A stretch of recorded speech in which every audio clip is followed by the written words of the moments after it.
seja bem-vinda ao Cacoalcast. Olha, na nossa entrevista de hoje nós vamos falar sobre direito e saúde mental. Você sabia que você tem muitos direitos que talvez você até desconhece? Mas antes da gente começar a nossa entrevista, eu já quero te perguntar, já conhece as nossas redes sociais? Já está seguindo a gente em todas as plataformas digitais? Olha, você pode nos acompanhar lá pelo Facebook, aqui pelo YouTube, também lá no Instagram, para ficar sempre por dentro das nossas entrevistas, tá? Com muita informação, com credibilidade para você. A nossa entrevistada de hoje é a doutora Carol Fernandes. Doutora, seja muito bem-vinda ao nosso podcast. Hoje nós vamos falar sobre direito daquelas pessoas que têm algum problema de saúde e que precisam de acesso à justiça. Oi, Samara, muito obrigada mais uma vez pelo convite. É sempre uma imensa alegria poder vir aqui, compartilhar um pouco da minha rotina na advocacia e trazer conhecimento, né, e informações de qualidade. Você fez a abertura falando sobre o direito das pessoas que têm algum problema, né, com a saúde mental. E até como título de curiosidade, não sei se a maioria daqui do que nos escutam sabe que uma das maiores causas hoje de afastamento laboral é por doenças mentais. Então, antes havia um preconceito muito grande, né? Era muito difícil, inclusive, da gente entrar em um diagnóstico que comprovasse que a saúde mental daquele colaborador estava atrapalhando o seu desenvolvimento dentro da empresa. Então, a empresa, o empregador, ele tratava de uma forma muito superficial esse adoecimento. Só que agora ele cresceu. É uma doença, existem já laudos, CID, atestados para que a gente realmente consiga trabalhar com o diagnóstico e pedir o afastamento daquele colaborador. Quando a gente fala de saúde mental, a gente está falando de diversas lacunas e são diversos setores. Como, por exemplo, um funcionário que trabalha em um ambiente ali que ele passa por muita pressão. Né? Aquele ambiente ele precisa estar o tempo todo muito ligado, muito focado. É um ambiente desgastante, estressante, né? Ele pode sim ter um adoecimento mental e ele precisa, às vezes, ser afastado. Há um ambiente, não somente, né, doutora, um ambiente ali que ele é conturbado, mas um ambiente que traga pressão para esse funcionário. Só para vocês entenderem como isso é comum. Eu escrevi um artigo que ele foi publicado em um livro e eu tive a oportunidade de apresentá-lo em Portugal, num congresso internacional, que tratava exatamente sobre essa temática, o adoecimento laboral. Só que existem vários tipos de doenças laborais e desgastes mentais. Por exemplo, um colaborador, igual você disse, que está submetido a uma pressão no seu ambiente de trabalho. Por exemplo, funções que é muito comum ter esse tipo de adoecimento, cargos bancários. Então, o banco ele estipula uma meta de venda, uma meta de cumprimento de contrato, e há muita pressão do supervisor geralmente para o empregado. Então, aquela cobrança, aquela ditadura dentro do ambiente laboral acaba adoecendo, porque há uma frustração, muitas das vezes, quando não há o batimento das metas, e por conta disso, há esse desgaste. Então, por exemplo, bancários, professores, policiais, são atividades laborais que estão submetidas a pressões constantemente. E através disso a gente vê o quanto isso tem adoecido esses trabalhadores e eles não têm acesso a essas informações, que eles podem ter direito a um benefício. Quando eu falo que eu escrevi esse artigo, Samara, ele foi muito bem coletado informações, porque eu trago o seguinte, veja, há uma diferença, uma distinção quando a gente pede um benefício por incapacidade para o trabalhador e este adoecimento é decorrente do ambiente laboral. Uma coisa é eu já ter um quadro de depressão, que é um adoecimento psíquico, e aquilo me acarretar uma incapacidade. Outra coisa é eu ser uma pessoa sadia, entrar em um ambiente, aquele ambiente me adoecer.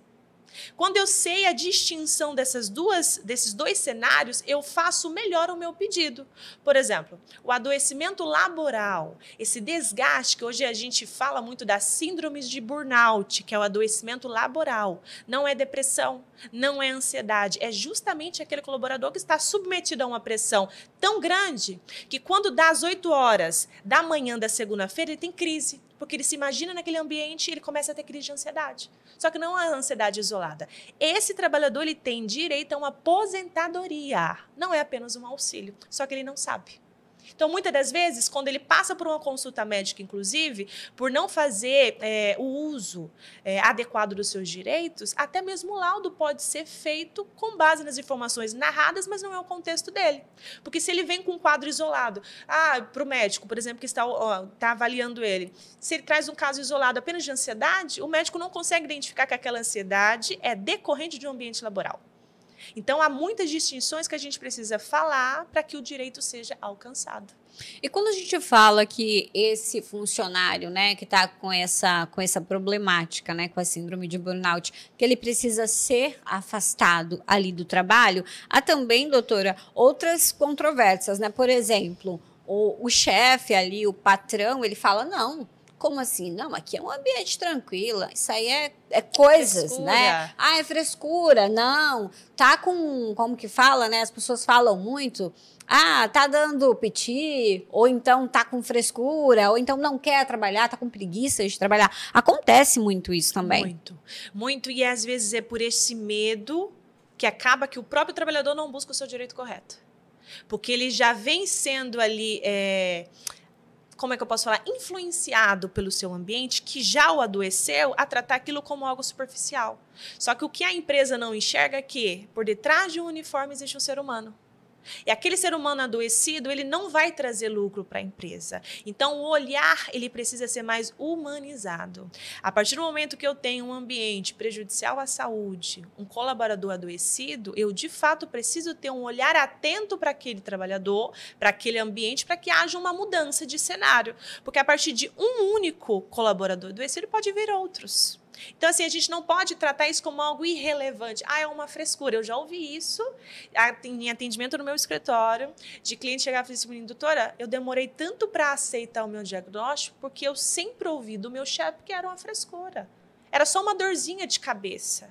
Era só uma crise, uma palpitação. Aquilo não era ansiedade. Então, eu achei também que não fosse. E eu nunca busquei o meu direito. Quando esse funcionário, esse colaborador, chegou à máxima do seu adoecimento, foi algo tão extremo que se ele tinha assim, crises, Samara, quase que de desmaio de imaginar o ambiente laboral. Nós conseguimos a aposentadoria dele porque a gente conseguiu, junto com um trabalho coletivo com médicos especializados, que, de fato, aquele ser humano estava adoecido devido à sua atividade, à sua sobrecarga, às suas cobranças exageradas. Então, precisa haver um olhar mais humanizado para o trabalhador. E quando a gente fala dessa aposentadoria, ela é muito emblemática? Ela é difícil de ser concedida para esse trabalhador? O que ele precisa buscar? Porque talvez você que está acompanhando a gente, você esteja passando exatamente por essa problemática, né? Esteja passando por esse problema, igual a gente está falando aqui agora, e você não sabe por onde começar. Como começar, doutora? O que buscar, né? Onde ir ter essa informação? Então, de fato se eu falar o contrário, eu não estou lidando com a verdade. Por que há um debate maior quanto a esse tipo de aposentadoria? Porque ela simplesmente não é uma doença comum.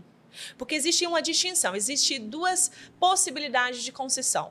Quanto ao adoecimento de doenças comuns, ou seja, eu estou adoecida e estou trabalhando e houve um agravamento daquela doença.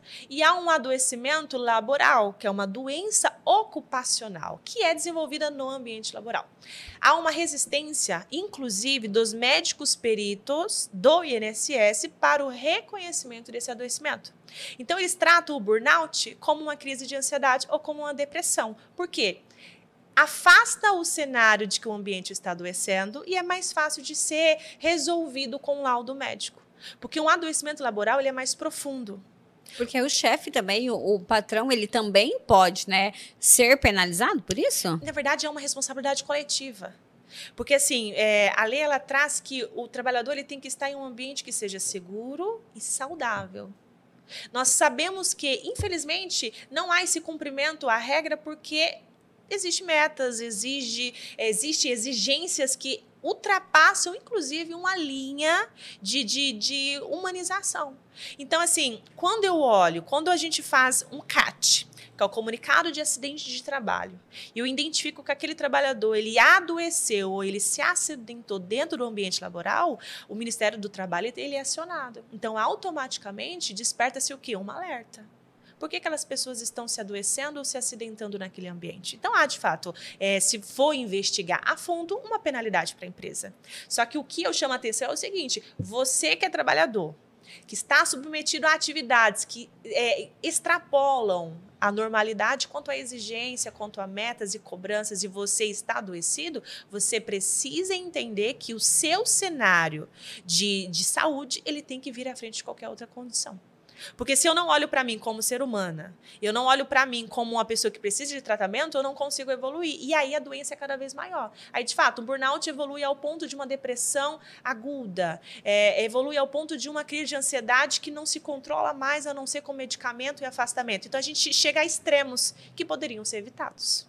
Hoje nós temos, né, o Ministério do Trabalho, aqui na nossa cidade nós temos o Ministério do Trabalho, mas eu, sinceramente, eu não tenho visto essa atuação deles nas empresas. A gente tem outras também, outras instituições que atuam, né, em relação ao trabalhador, mas eu não tenho visto.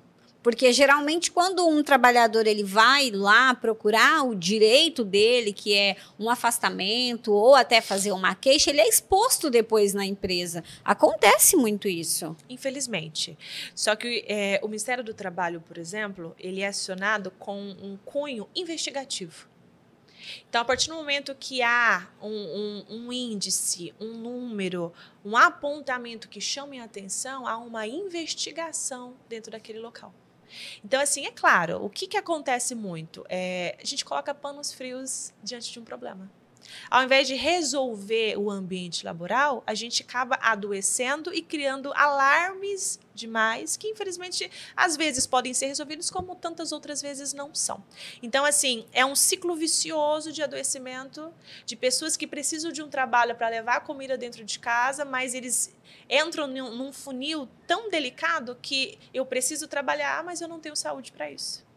Então, o que a gente vê hoje em grandes lugares, em grandes capitais e cidades mais desenvolvidas? Que quando você olha para o seu colaborador, quando você faz um investimento de dentro da empresa para fora da empresa, há uma melhoria tanto na rentabilidade financeira como no rendimento ocupacional. Então, é muito mais inteligente uma empresa investir em treinamentos, em capacitações, em divisões de tarefa, em setorização, do que super acumular um colaborador com muitas funções e ter aquele colaborador afastado e o INSS tem que pagar o benefício, porque a empresa ela é responsável apenas os 15 primeiros dias e fica com um colaborador na folha de pagamento, com depósito de FGTS, mas ele não está ali presencialmente. Então, há prejuízos. Isso que eu ia te perguntar agora. E quando esse colaborador ele é afastado, a responsabilidade é da empresa? Ou aí esse colaborador ele vai para o INSS, mas ele ainda continua fazendo parte daquela folha de pagamento das despesas daquela empresa? Porque assim, um adoecimento principalmente laboral. Por isso que eu bato muito nessa tecla, as pessoas não têm essa cultura aqui ainda, de entender que há uma distinção entre eu adoecer e eu adoecer por conta do meu trabalho.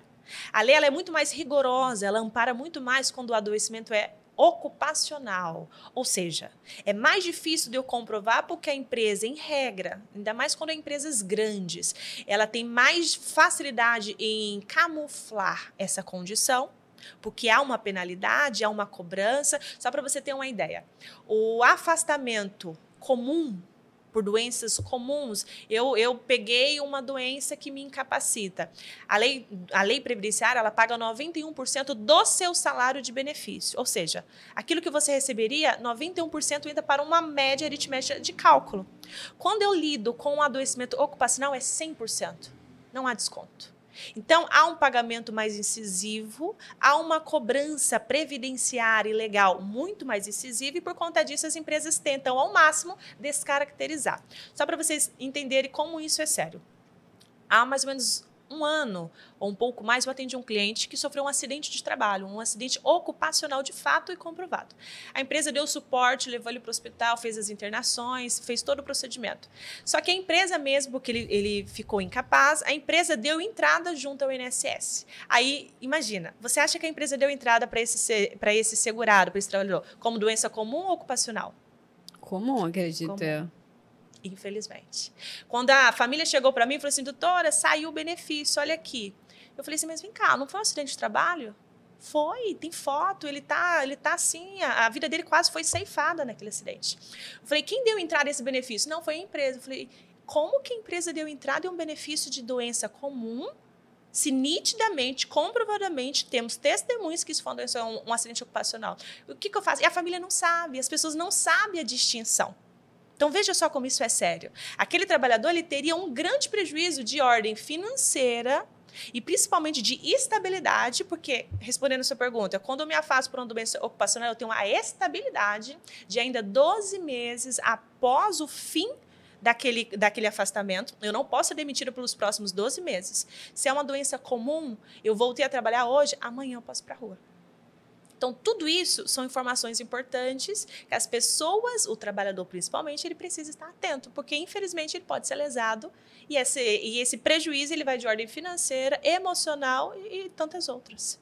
Nossa, então, na verdade, são várias vertentes e é bem mais complexo e é bem mais comum, né, doutora, do que a gente imagina. Muito. Uma outra doença que nós vemos muito no cenário nos últimos tempos, a gente tem acompanhado, né, que a ansiedade, a depressão, síndrome do pânico, né, tem afetado muitas pessoas, né, tem deixado as pessoas doentes naquela situação de não conseguir sair de casa, sair do quarto e trabalhar. Consequentemente, os filhos, a família, aquela pessoa que trabalhava, que também tinha uma renda que entrava ali dentro daquela residência, ela deixa de ter. E é comum, eu vejo ainda, aqui no nosso município mesmo, aqui em Cacoal, eu vejo isso acontecer frequentemente. E as pessoas, elas não têm um amparo. Existe uma regularização. Há como essas pessoas serem encostadas por estarem depressivas, por estarem doentes mentalmente? Sem dúvida, Samara. Existem 2 caminhos a serem percorridos para uma doença ocupacional ou não, mas de ordem mental. Por exemplo, uma doença de depressão. Hoje a gente não pode mais banalizar. Falar assim, é só uma depressãozinha.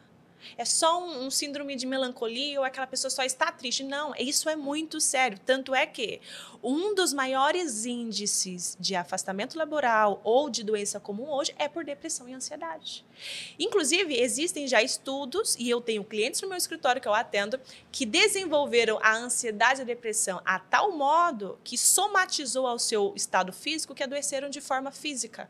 A fibromialgia, por exemplo, é uma doença que não tem cura, mas ela é de ordem psíquica.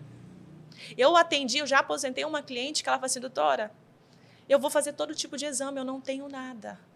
Mas se a senhora perguntar, eu sinto tanta dor no meu corpo, tanta dor que parece que eu levei uma surra que eu nunca mais vou conseguir andar. E essas pessoas, às vezes, elas ficam incapazes realmente. Elas têm crise que elas não conseguem colocar o pé no chão. Não conseguem. São crises assim de ter que tomar morfina, dos remédios mais fortes para a dor. E a dor não passa. Eu já atendi uma mãe no meu escritório. Ela me procurou para contratar meu serviço para uma aposentadoria, porque ela tinha qualidade segurada. E na conversa, eu fui conversando sobre o estado de saúde dela, uma depressão severa. E ela foi me trazendo a possibilidade de outros caminhos. Aí eu falei assim, mas me conte mais sobre a sua história. E ela conversando comigo de uma forma assim, falando abertamente da dificuldade dela. Eu já havia identificado o benefício para ela, tá tudo bem. Só que ela falou assim, doutora, eu tenho uma filha de 12 anos, que há 4 anos ela não sai do quarto. Ela não sabe o que é ver a rua. A única janela que tem no quarto dela é o tamanho da visão dela de mundo. Ela não sai. Falei, mas como assim? Falei, essa menina não vai para a escola? Falei assim, não, doutora, ela não vai para a escola. Falei, você já estudou? Você já conseguiu levar? Acompanhou essa menina em alguma situação? Falei, doutora, ela tem uma depressão tão profunda, que eu já peguei inúmeras vezes ela se cortando, se mutilando, fazendo isso. Aí eu te pergunto, será que uma criança dessa, ela não pode ser vista pelo Estado? Ela tem que ser vista pelo Estado.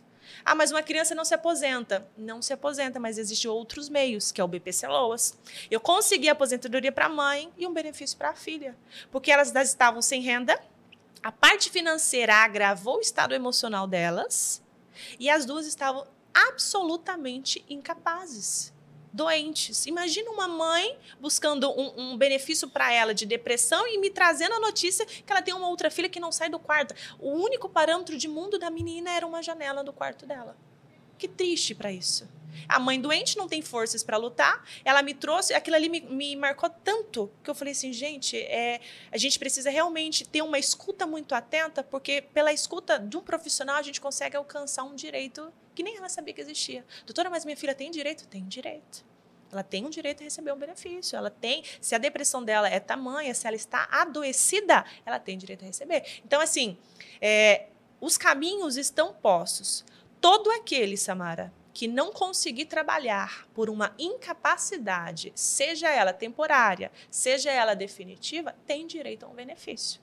Então, desde que comprovada, né? Precisa de laudos. Às vezes as pessoas desistem também pelo motivo de ter que buscar, de ter que trazer informações e comprovar veementemente ali que realmente tem essa incapacidade, né, doutora? Porque, na verdade, elas se perdem no caminho, Samara. Porque é tão difícil a carga que elas já carregam de não ter força para lutar, que o primeiro tentativa, às vezes, de um laudo, de um agendamento, e ela recebe um não, ela já se frustra e já se encolhe, ela não consegue permanecer na busca. O que eu sempre falo? Eu acolho muito no meu escritório aqueles que conseguem chegar até mim, seja de maneira digital, seja de maneira presencial, porque eu já acho que ele fez muito, porque muito deles não tem força sequer para ir dali em diante. Então eu falo assim, seu João, o senhor chegou até aqui e eu identifico que o senhor tem um direito. Daqui para frente eu vou te ajudar. Eu vou segurar na sua mão e nós vamos caminhar juntos. O que o senhor precisa é disso, disso e disso. Às vezes ele só precisa de uma orientação. O que fazer, para onde ir, qual profissional buscar. Que eles estão tão perdidos de uma bolha adoecido e a doença mental ela é tão danosa, de uma forma assim desastrosa, que a pessoa realmente fica desorientada de tempo e tudo. Então, o que eu faço na modalidade, na condição de profissional, é o seguinte, olha, o senhor chegou até aqui, eu estou validando isso. Daqui para frente, nós vamos juntos. Eu vou te orientar. O seu problema é esse, o profissional que o senhor precisa procurar é esse. Então, assim, eu sempre preparo a minha equipe, inclusive, para que a gente seja humanas ao máximo. Nós somos um grupo de mulheres, então, para que a gente seja humana ao máximo. Porque eu falo assim, olha, se aquele cliente tem dificuldade, você vai fazer além por ele. Sabe o que você vai fazer? Você vai ligar para onde é a cidade que ele mora. Ah, ele mora no interior do Acre. Você vai ligar lá, vai ver quais os hospitais atendem com aquele profissional, quais são os postinhos que tem profissional que podem atendê-lo naquela área. Então, assim, eu entrego para ele algo que ele nunca teve antes, que é um acolhimento. Então, esse atendimento humanizado, ele facilita muito a recuperação, assim, até o emocional dá uma equilibrada, porque ele fala assim, poxa, eu encontrei alguém que pode me ajudar. E eu recebo muito isso, principalmente no digital. A gente faz atendimento em todo o Brasil, em todo o território, e muitos falam assim para mim, doutora, foi Deus quem mandou a senhora aqui, foi Deus quem mandou eu ver isso, alguém falar de você e tal, porque a gente vê que, de fato, aquelas pessoas estão num fundo que não sabem subir. Isso é muito difícil, né, doutora? Porque quando a pessoa ela já está doente, ela já está debilitada, a família já está totalmente desestruturada. O que ela precisa? De fato é isso, ela precisa de acolhimento, ela precisa ser acolhida, ela precisa ter alguém que enxergue por ela, né? Porque às vezes tem aquele negócio também, né? Que a gente fala que o vizinho vai lá e fala que nada, já tentei isso daí, não dá certo não. Nossa, não dá certo não. Tem tanto juiz e advogado vizinho, exatamente. né? Não, isso daí não dá certo não. A minha mãe já fez. E não deu nada. Sim. Não é nada. Tá vendo que legal? Legal é você saber que você realmente, de fato, você tem direito. Você só precisa entender que você tem direito e buscar os caminhos para que esse seu direito ele seja, de fato, cedido a você. Eu acho que tudo, doutora, as pessoas elas precisam entender que elas têm direito. É difícil? Não é fácil, né? Porque se chega aí nessa medida judicial, doutora, é porque a coisa realmente não tem como você ir por vias legais, né? É porque, na verdade, assim, as pessoas acabam desanimando no caminho porque torna muito difícil, porque muitas das vezes elas não têm informação. Por que nós estamos num canal como esse, com tanta gente que vai nos ouvir e nos ver? Para que, de fato, amplie esse acesso. Então, o conhecimento, ele liberta. A partir do momento que eu levo informação falando para você, olha, se você está adoecido, seja de ordem psíquica, física, porque às vezes as pessoas até banalizam, mas eu não estou com uma doença física, eu não estou vendo. A depressão, ela é invisível, mas ela mata. A ansiedade, ela é invisível, mas ela mata. Então, assim, a gente não precisa chegar aos extremos de, ao invés de eu pedir um auxílio, eu pedir uma pensão por morte. Então, eu tenho que socorrer aquele que precisa no momento em que, de fato, a gente toma o conhecimento disso. E essa informação é justamente para ampliar o conhecimento dessas pessoas, para que elas se vejam na condição de pedir ajuda. E existem muitos profissionais bons e capacitados para orientar e para ajudar. Porque as pessoas, elas precisam... É isso que a doutora está dizendo, né? Você precisa realmente ter a informação. É por isso que a gente está aqui, para te ajudar e para levar até você essa informação. Doutora, uma segunda questão que eu gostaria de te perguntar, também relacionada a direito, né? Mas a gente vai sair só um pouquinho dessa esfera da saúde mental para eu te perguntar. Hoje, né, no cenário que nós estamos vivendo hoje, a gente vê muitas pessoas que têm muitos problemas na coluna. E... recentemente, eu estava na fila do banco e aí uma moça para mim disse, olha, eu assisti o podcast e eu tenho uma pergunta para a doutora Carol. Um beijo para a Sônia. Eu falei que ia dizer teu nome, né? Eu já estou falando com ela. A Sônia, doutora, ela tem um problema na coluna.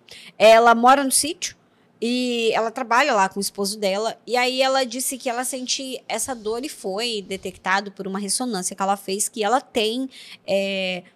um problema na coluna. Sim. É um desgaste ali na coluna. E aí ela me disse assim que ela já tentou entrar no INSS, mas ela não teve esse benefício concedido para ela, porque ela não paga, né? Ela não paga... Não contribui, não é não paga, né, gente? Não contribui, ela não é contribuinte, mas ela é moradora da zona rural.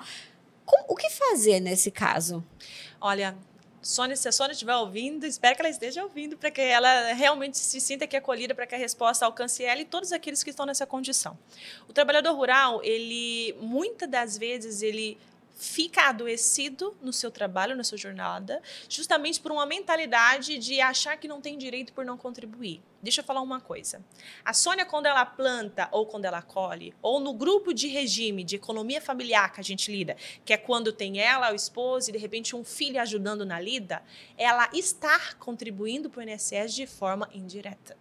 Toda vez que ela comercializa o produto dela, do plantio dela, da produção da família dela, ela está pagando INSS, ela está pagando imposto. Então, assim, mas eu nunca contribuí. Você está sendo um contribuinte de forma indireta. Então, você tem direito a todos os benefícios que um trabalhador urbano teria. A diferença é o quê? Nós precisamos comprovar, é claro. Então, eu preciso comprovar que a Sônia ou todos aqueles estão num trabalho rural, há certo tempo esse trabalho existe, que tenha documentos que comprova o endereço e tudo mais. Quando o INSS nega o que eu já disse em outras oportunidades, que é comum eles negarem, a gente não pode se desestabilizar ou desistir da possibilidade de permanecer lutando por esse direito. Porque, veja, se a Sônia tem os documentos médicos, os laudos que falam que ela tem essa incapacidade, que ela tem essa dificuldade de trabalhar, e ela consegue comprovar o trabalho rural dela, ela tem direito à justiça para pleitear o benefício que é devido para ela. Então, ela não precisa diretamente trabalhar de carteira assinada no sítio ou contribuir de forma autônoma. Ela precisa apenas comprovar essa atividade rural por meio de documento e comprovar que ela está doente. É somente isso. Então, às vezes, a Sônia ela recebeu uma negativa do INSS e ela já se frustrou ali e acha que não tem mais direito. Mas, assim como ela, constantemente ouço esse tipo de pergunta, porque falo assim, doutora, eu não consigo trabalhar, porque o trabalho rural ele é considerado um trabalho penoso. O trabalhador está exposto a sol, a cargas pesadas, né? A um trabalho braçal, um trabalho mais bruto. Há um desgaste físico muito maior. Então, ele tem direito a acessar todo tipo de benefício, Samara, que um trabalhador urbano teria. Apenas precisa ter os pré-requisitos, que é a comprovação e o estado de saúde ali que esteja doente, né, por meio de um laudo médico. Olha, viu? Então, eu disse para você, Sônia, que eu ia fazer a pergunta para a doutora Carol, né? Promessa cumprida, e eu espero que possa te ajudar essa informação. Doutora, nós estamos na semana da conscientização, né? Da pessoa autista. No nosso município, a gente sabe que tem, não só no nosso município, né? Mas no país todo, ultimamente a gente tem tido muitos diagnósticos, né? Tanto de adultos, de crianças, né? Que são portadoras do autismo. E eu gostaria que a senhora vem lutando, né? Por essa causa, a senhora vem atendendo diversas pessoas, né? Buscando o direito dessas pessoas. E eu gostaria que a senhora conversasse um pouquinho com a gente sobre essa busca, né?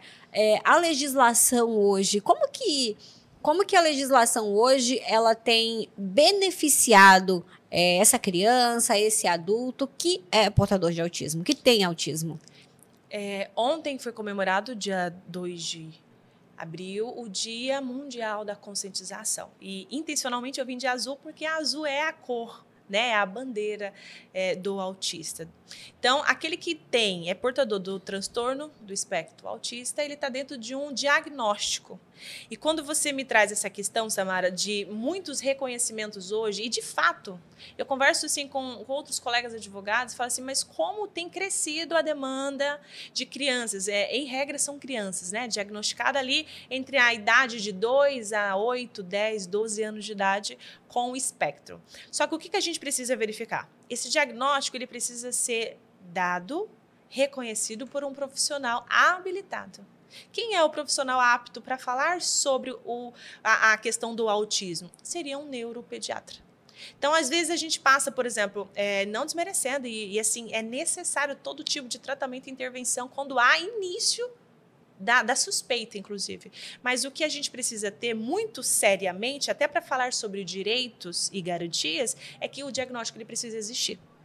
Então, se eu tenho um outro profissional de uma outra área que não seja um médico, e de preferência um neuropediatra, que ateste um autismo, uma criança com TEA, eu preciso continuar a minha investigação.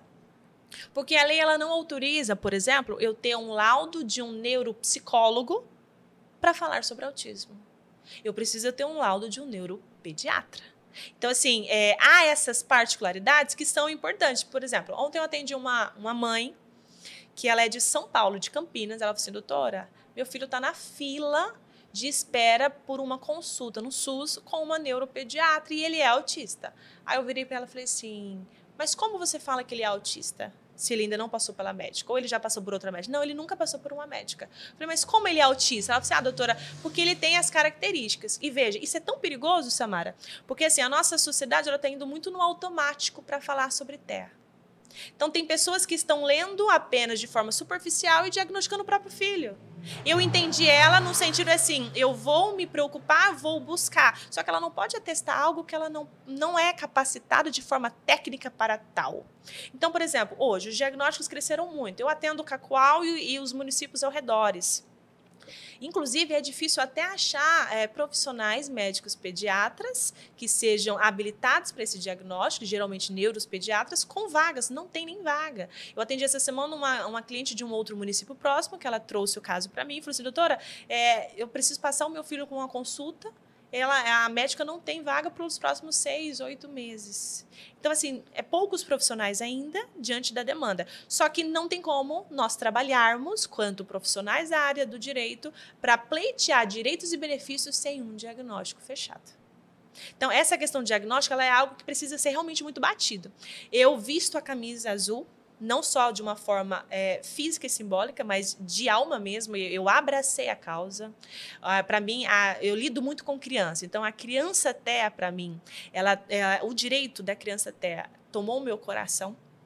Então, é algo que eu faço por amor, por vocação, com muita seriedade. E quando eu levo essa situação para as mães, que geralmente é o público que me procura, elas ficam até um pouco assustadas. Mas eu não posso pedir um benefício sem um laudo? Não pode. Então, ainda que haja em grande escala o possível diagnóstico, Samara, a gente tem que bater na tese da necessidade de um laudo médico habilitado. Verdade. Eu ouvi o doutor Drauzio Varela falando que hoje em dia as pessoas elas olham para você, se você faz qualquer coisa que ela acha incomum, ele diz, não, já coloca lá na ficha da criança que ela é autista. Então, as pessoas têm que ter esse cuidado. Por quê? Do mesmo jeito que está aumentando esse diagnóstico sem laudo, também vem aumentando o preconceito e a dificuldade dessas crianças estudarem. Exatamente. Porque a mãe chega na escola e ela já diz ali na hora da matrícula da criança, o meu filho é autista.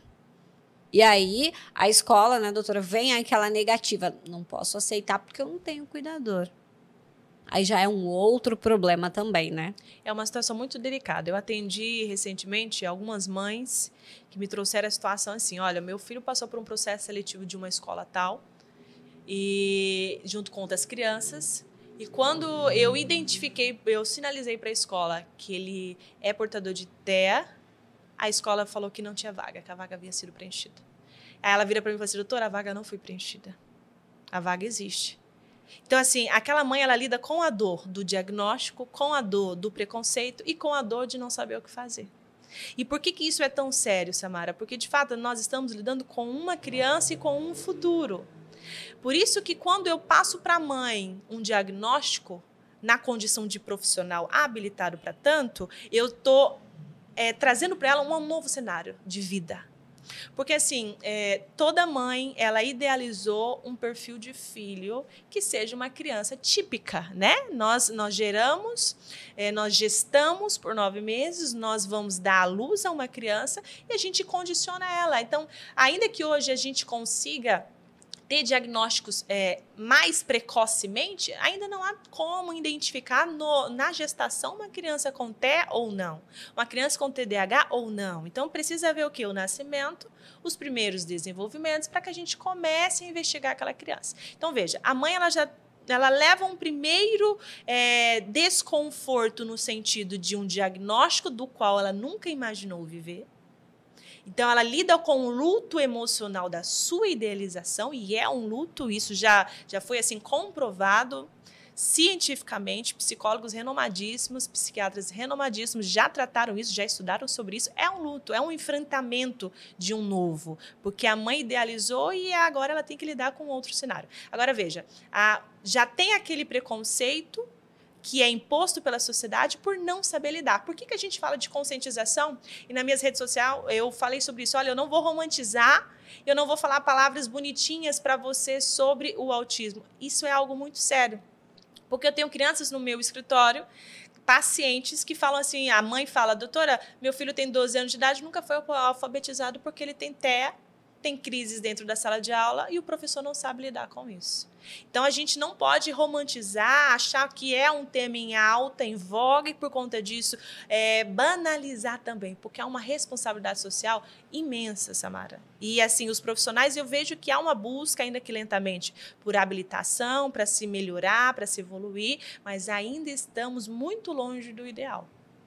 Olha, então, para você, a gente trouxe essa informação e agora eu quero aproveitar e falar para você como que tá a conta de luz aí na sua casa.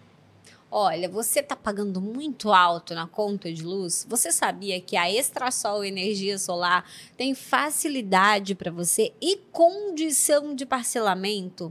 Você sabia que com a Extrasol Energia Solar você pode ter até 95% de desconto na sua conta de luz? É isso mesmo. Olha, eu quero falar para você que na Extrasol você é muito bem atendido. Você pode ligar agora ou mandar uma mensagem pelo 99227-7477. Você vai ser muito bem atendido. Faça o seu orçamento. Nós temos diversos parceiros que você terá excelentes condições de pagamento. Para você, para sua casa, para sua empresa ou até mesmo para você que é produtor rural, que tem a sua propriedade, que precisa de irrigação aí na sua propriedade. Então, agora mesmo, a gente telefone, já fale aí com o Gerry e também com o Vanderlei na Extrasol Energia Solar. Doutora, eu quero aproveitar e agradecer a sua participação aqui com a gente hoje no Kakuau-Cast. Olha, foi muito importante a sua presença hoje aqui com a gente. Importante mesmo, para a gente deixar as pessoas informadas. Porque assim como a Sônia, existem muitas pessoas que ainda não são bem informadas e acaba tendo os seus direitos aí negados ou até mesmo nem buscam aquele direito que elas nem sabem que tem. Exatamente isso, Samara. Por isso que esse papel social, ele ultrapassa, né, a nossa profissão. É por amor mesmo. Porque eu vejo quantas pessoas elas deixam de acessar direitos justamente por falta de informação. É isso aí, olha, e a gente volta em breve com novas entrevistas para você. Se você gostou do nosso conteúdo, você pode comentar aqui, deixar a sua pergunta, porque nós traremos novamente a doutora Carol aqui para responder a sua pergunta. Ficou com dúvida? Tem alguma coisa que você queira perguntar? Você pode deixar a sua pergunta aqui abaixo, que nós vamos estar levando até a doutora e a gente traz novamente em uma próxima entrevista a resposta para você. Muito obrigada pela sua audiência. Até mais. A gente volta em breve.